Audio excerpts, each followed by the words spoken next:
So what do you do when this happens? A loved one, let's say it's your dad, drops into the family group chat with something he thinks is real.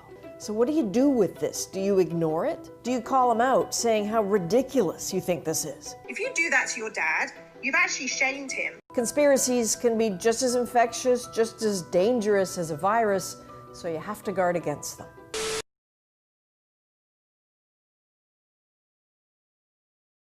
So what do you do when this happens?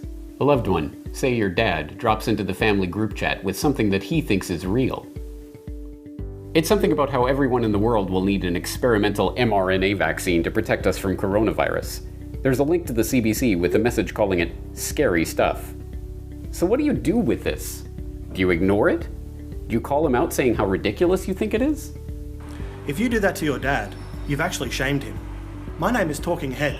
I'm the worldwide director of prestigious sounding front organisation, which gives an air of legitimacy to a random person telling you how to think and act.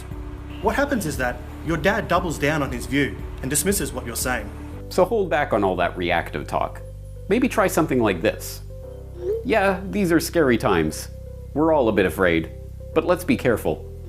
What you're sharing is inaccurate, and it feeds into that fear that we all feel. Everybody's anxiety is so heightened right now. People are sharing this stuff not for any malicious reasons, but because they're scared too.